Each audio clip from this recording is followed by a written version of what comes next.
Olá, você que está conosco no programa Família, toda a equipe do programa, particularmente o Cláudio. Desejo que a graça de Cristo Jesus preencha o seu coração. Nesse momento eu quero trazer a você uma palavra de esperança, uma palavra de desafio e uma palavra de ânimo da parte de Deus para o seu coração. Eu quero ler com você o Salmo de número 37, 3 versos, particularmente do Salmo 37. Verso 3, verso 5 e o verso 7. O salmista diz assim: confie no Senhor e faça o bem, assim você habitará na terra e desfrutará segurança. O verso 5 declara: entregue o seu caminho ao Senhor, confie nele e ele agirá. E o verso 7 declara: descanse no Senhor e aguarde por ele com paciência. Pense nessas 3 verdades. A gente luta muito. Eu sei que você tem dificuldades, problemas, você tem angústias, temores. Quanta coisa bate no seu coração e na sua mente a cada minuto de cada dia. Nós confiamos em tudo, mas muitas vezes esquecemos de confiar em Deus. O primeiro desafio: confie em Deus. Ele vai te ajudar. Ele vai te dar o suporte necessário, Ele vai te mostrar a direção. Confie em Deus. O texto diz: confie em Deus e faça o bem. Faça a sua parte. Assim você habitará na terra. O habitar na terra é muito mais do que apenas residir, morar, estar, viver. É viver bem, é viver com qualidade, é conquistar a liberdade, é conquistar a cura, é conquistar a vitória sobre as coisas que oprimem e escravizam o seu coração. Além de confiar, você precisa entregar. Não basta confiar. Você precisa entregar nas mãos dele qualquer que seja a situação que você esteja vivendo. Entregue o seu caminho ao Senhor. E há uma garantia aqui no verso de número 5. O texto diz: confie nele e ele agirá. Ele nunca falha. Ele nunca esquece. Ele nunca chega atrasado. E o salmista no verso de número 7 declara: descanse no Senhor. Há uma sequência lógica: confie, entregue e descanse. Descansar é quando você passa a responsabilidade para Ele e deixa que Ele cuide. Você se exime não da responsabilidade ou do comprometimento, mas se exime da ação que só Ele pode fazer. Lembre-se, Ele é o poder supremo, aquele que pode todas as coisas, aquele que quer agir em seu favor, aquele que pode agir em seu favor. Nós nada podemos. Então lembre-se, confie no Senhor. Entregue o seu caminho ao Senhor e descanse nas mãos de Deus, sabendo que como Pai Celestial, Ele cuida de você. Que Ele te abençoe, que Ele te guarde, que Ele ilumine a sua mente e o seu coração e que Ele te ajude a experimentar a vitória que você procura. No programa de hoje estaremos recebendo a visita dos senhores Hélio Garcia e Robson Garcia, pai e filho. O Hélio é coordenador da sala de família do Amor Exigente e o Robson também é coordenador na sala de família, não é de família, é de dependentes químicos, como a gente fala, pé com embalo. Pois é, eles estavam abordando o tema hoje, família, tratamento da recuperação e mesmo da própria dependência química. Portanto, se você tiver um dependente químico em sua casa, fique ligados, porque vocês vão saber qual é o processo do reconhecimento, de como a família deve lidar nesse primeiro momento, quais os sentimentos que essa família sente, porque está um pai aqui que vai falar sobre todo o sentimento e o processo de como procurou ajuda. E, ao mesmo tempo, o Robson, como filho, vai também dar a impressão dele de como conviveu com a família. Você, tenho certeza, se tiver um dependente, não pode perder esse programa. E continue tirando as suas dúvidas através do e-mail programabc@netservicos.com ou pelo nosso hotline 11 972 73 18 84 36. É muito importante a participação de vocês, porque assim nós poderemos estar melhorando e dando as informações que vocês precisam. Portanto, agora vamos explorar um pouco do conhecimento dessa família, que não é tão comum trazer o pai e o filho já engajados em todo um processo de como descobrir, de como encontrar, uma luta que hoje a gente vê as famílias travando numa doença que não é tão fácil, também não é tão difícil quando há determinação e empenho da família.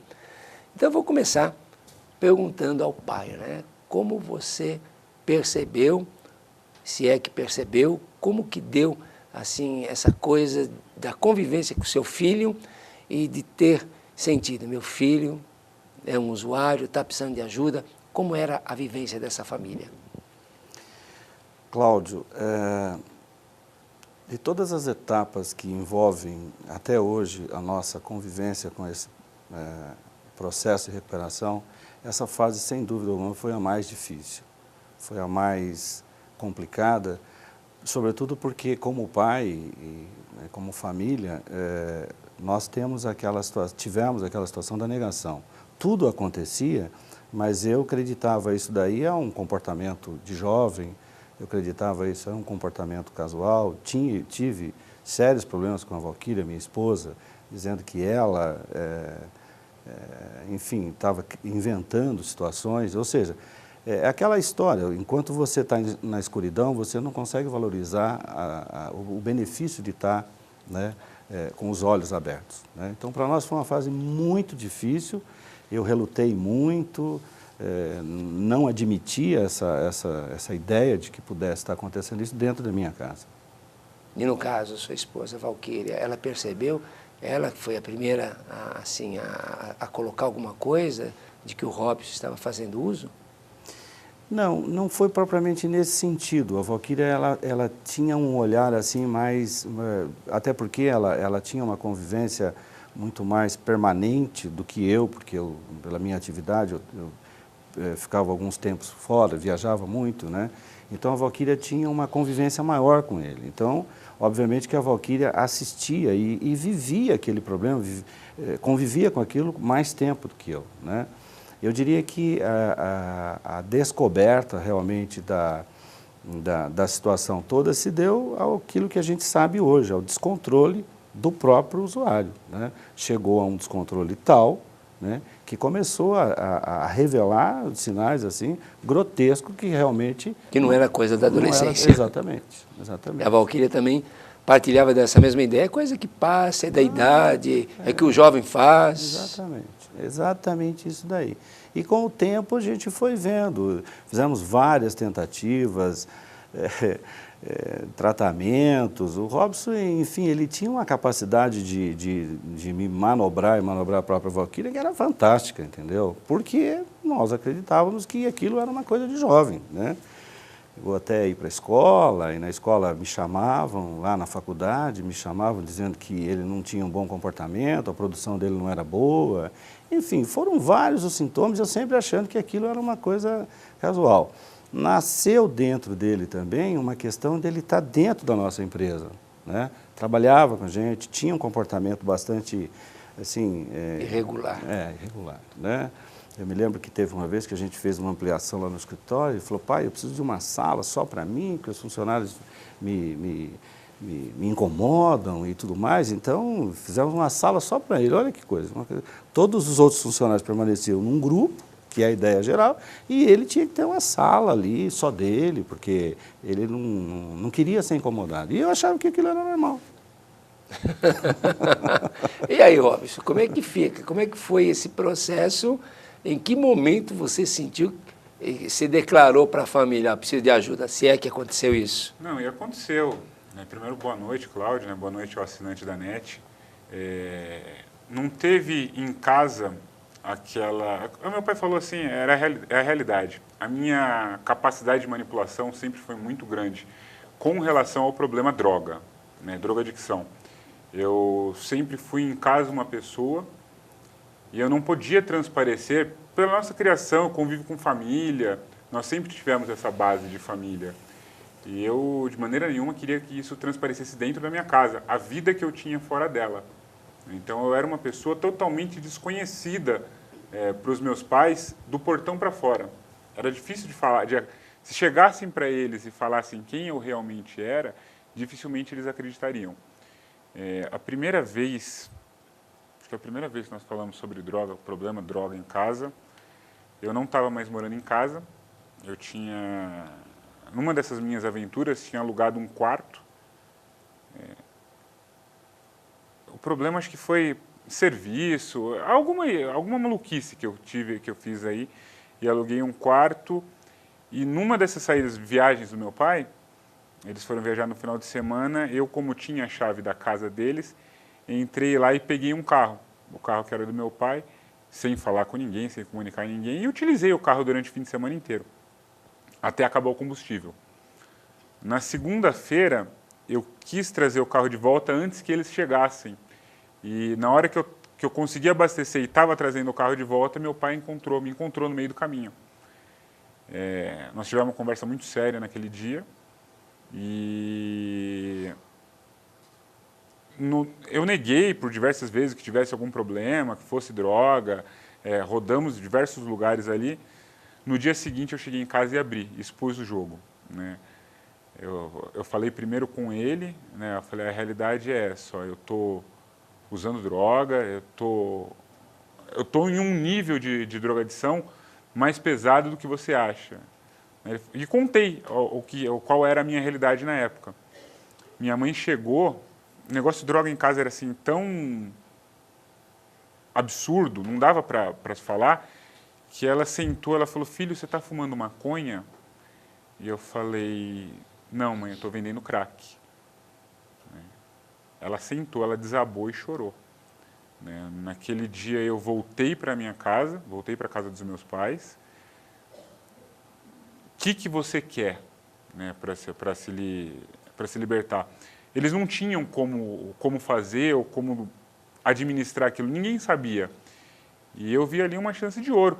Com sinceridade, né? Naquele momento eu falei, eu acho que se eu me aproximar novamente, eu ainda estava no escritório, e se eu me aproximar de novo aos estudos, eu achei que eu ia conseguir ali pegar o fio da meada. Então eu voltei para a faculdade, eu tinha trancado uns 2 anos antes por causa do quartel, e eu voltei para a faculdade e estudava com meu pai, né? Na mesma faculdade. Engatei na mesma época um relacionamento, né, da onde veio o meu filho mais velho, e comecei aquele primeiro período achando que eu teria um controle, não com a substância química, né? Eu utilizava diversos tipos de droga, mas eu achei que o álcool ainda era aceitável, como é para a sociedade aceitável, né? Hoje está caindo muito, tem um controle, uma fiscalização maior por causa de trânsito, tudo, mas naquela época era tudo normal. Então eu comecei a beber muito mais do que eu bebia quando eu estava utilizando droga ilícita. Eu fiquei durante uns 5 meses nesse processo. E aí eu tive uma recaída com substância química. Mais 6 meses de faculdade, eu tive que trancar novamente a faculdade e eu não consegui. Eu tentei, acho que mais 1 ou 2 vezes, voltar a estudar e administrar o uso de droga, mas estava muito pesado. E meu pai estudava na mesma faculdade que eu. Então ele ia na sala para ver minhas notas, porque conhecia os professores, e os professores falavam, seu filho tem problema com droga. Meu professor de direito penal era um policial, eu estava cercado por diversos policiais que estavam estudando comigo, usando droga. Então, assim, eu dava na cara que eu era um usuário. E mesmo assim, dentro de casa, ninguém conseguia notar isso daí. Não tinha convivência, não tinha linguagem. Então eu tive que falar nesse primeiro momento. Depois, foi nessa fase, meu pai mais uma vez me colocou para fora de casa. Dessa vez ele falou, eu não quero você aqui se matando desse jeito, eu não sei o que está acontecendo. E eu sempre negava que estivesse usando cocaína, maconha, crack, qualquer coisa assim. Eu colocava a culpa sempre na bebida, no álcool. Ele falou, não me importa o que você está usando, você pega suas coisas, eu vou voltar, eu não quero te ver mais aqui hoje. Foi um dia de eleição, 3 de outubro de 2004, no dia 4 de outubro, na segunda-feira, quando eu voltei. E aí eu não tinha mais condição de voltar para a rua. Naquela noite eu tinha a certeza que eu ia morrer, que eu seria assassinado. Eu tinha aprontado muito, já estava devendo, não era um absurdo a quantidade que eu estava devendo de dinheiro, mas eu já estava devendo na rua e eu quis me esconder.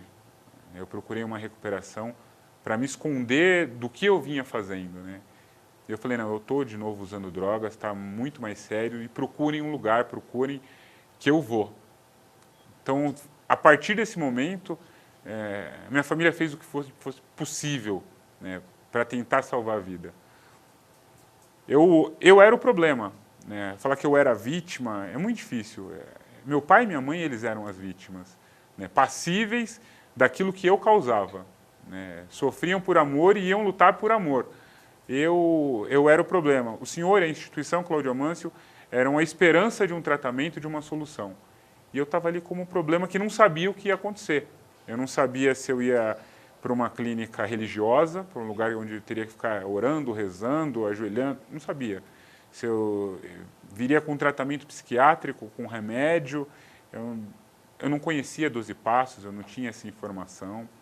E eu falei para a mãe do meu filho, eu falei assim, ó, vai viver a sua vida, porque eu não sei para onde eu vou, parece que o tratamento é de 9 meses a 1 ano, e eu não sei como eu vou voltar de lá para cá.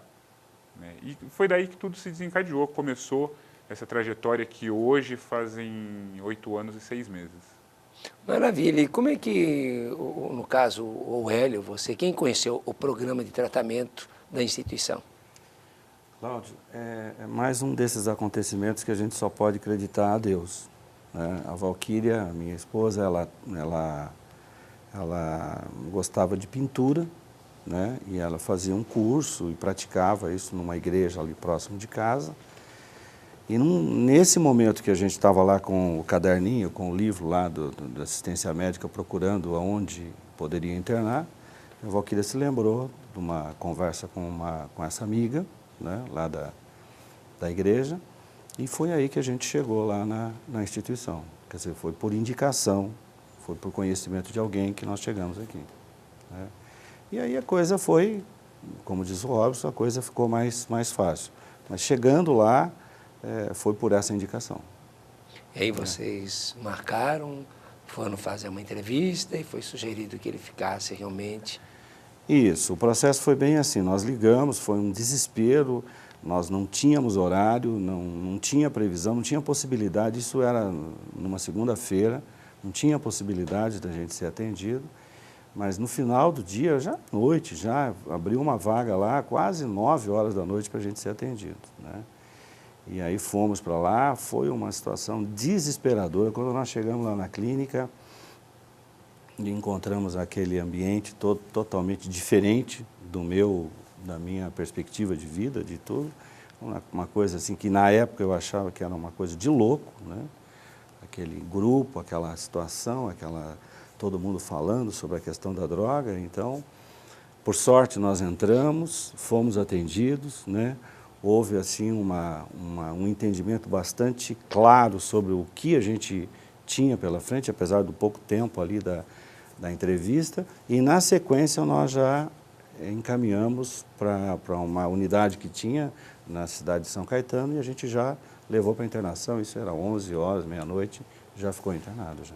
Sem contar, né, pai, que antes disso teve uma porta que foi fechada, né? Minha mãe frequentava uma religião, e tinha uma comunidade lá. Ela ligou, tentou primeiro naquele lugar e ela sempre foi uma pessoa comunicativa, que ajudava os outros. E procurou o líder lá, falou, eu sei que vocês têm uma clínica, eu queria mandar meu filho. Falou, não, aqui não dá, né? Como que eu vou falar para os outros que o filho da Valquíria está aqui? E conseguiu, através dessa outra amiga, assim, é coisa de Deus, é obra divina, não tem explicação. Eu não conheço a mulher, eu não sei, nunca mais vi no grupo. Mas essa situação toda, dessa porta que se fechou, para mim, isso aí foi uma providência divina, realmente, né? Foi uma providência. Se fechou uma porta, mas se abriu um caminho, uma estrada aí para que a gente viesse a chegar onde a gente chegou hoje, né? Normalmente, ocorre o inverso. Ou seja, o dependente, ele não tem noção do que está ocorrendo com ele. E, real confesso, dificilmente alguém chega a confessar seus pecados ou pedir ajuda. E normalmente quem também percebe assim, a mudança de comportamento, a mudança de humor, a mudança de hábitos, geralmente é a família que está mais racionalmente presente, não é? No seu caso, o próprio filho pediu, né? Falou, olha, abriu o jogo, lógico que vocês inquiriram, perguntaram, ó, viu ainda, como ele falou, no final de semana, some o carro. Mas normalmente, assim, numa família, pelo fato do jovem não ter essa atitude, como que você hoje vê, como hoje você é um coordenador, chega uma família, ou nem chegou ainda, está vendo o telespectador que tem um filho que desconfia, como é que você, assim, passaria esse momento que é difícil, como você está falando, para reconhecer. Tanto a família não quer reconhecer, como o filho está dando sinais, como ele dava sinais. Então hoje, como você falaria, desse um toque mais para a família? É interessante essa pergunta, Cláudio, porque hoje, e eu não posso aqui me colocar na posição de que eu sei, que eu já tenho essa experiência, mas enfim, a cada dia a gente evolui dentro do programa, mas o que eu percebo é que a família de hoje, apesar de ser pouco tempo, 9 anos, a família de hoje, ela é mais desestruturada. Eu vejo assim, a família está mais fragilizada, né? A sensação que eu tenho é que o filho de hoje, ele tem mais domínio dentro da casa dele, chegando a ser até violento, o que não era o perfil do Robson, né? Na nossa casa, nós somos em 3, eu, o Robson e a Valquíria, e existe uma união, existia e existe uma união muito forte entre nós, de amor verdadeiro.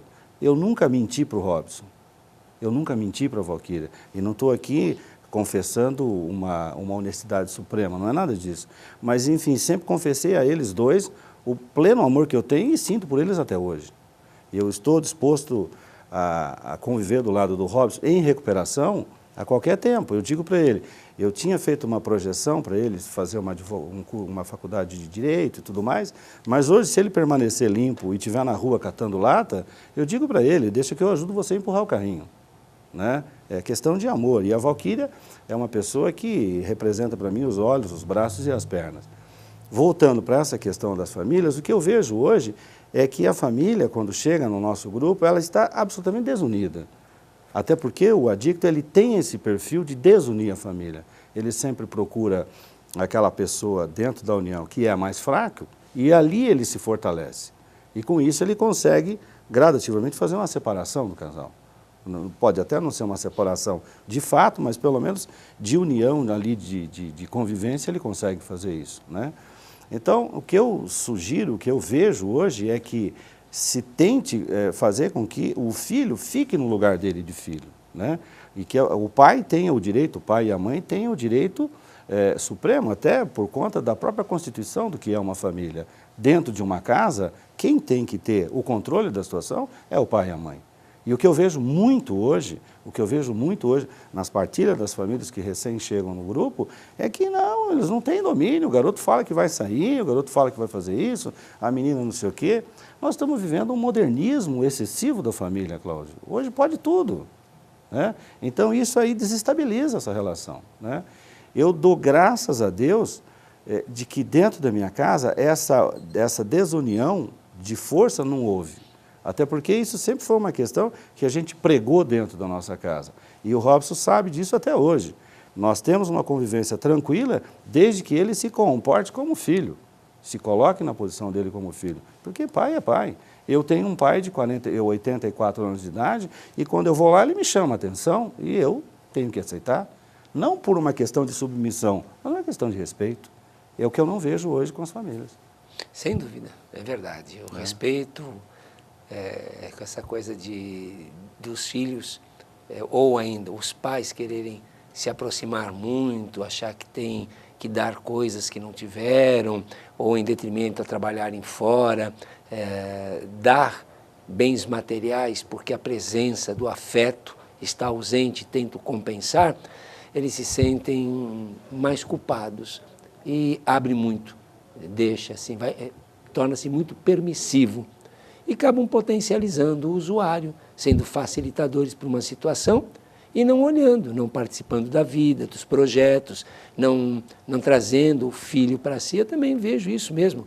Infelizmente, o respeito a gente vê nas escolas, né? O que os alunos aprontam, não se pode chamar atenção.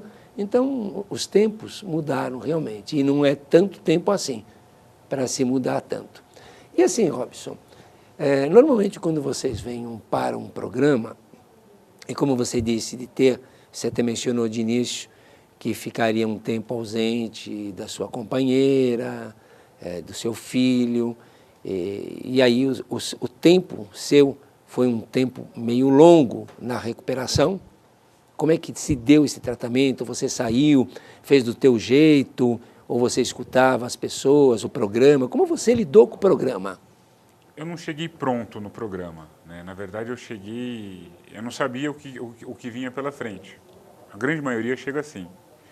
Só fica quem realmente perdeu alguma coisa, pelo menos é o que eu sinto até hoje, né? Só fica com perdas. E eu tive as minhas emocionais, materiais, os valores familiares, que para mim era muito importante, e eu queria resgatar ou construir de uma nova maneira. O tratamento foi sugerido para mim, naquela época eram períodos, né? Você ficava um período numa comunidade fechada, que era a chácara, e um período de ressocialização.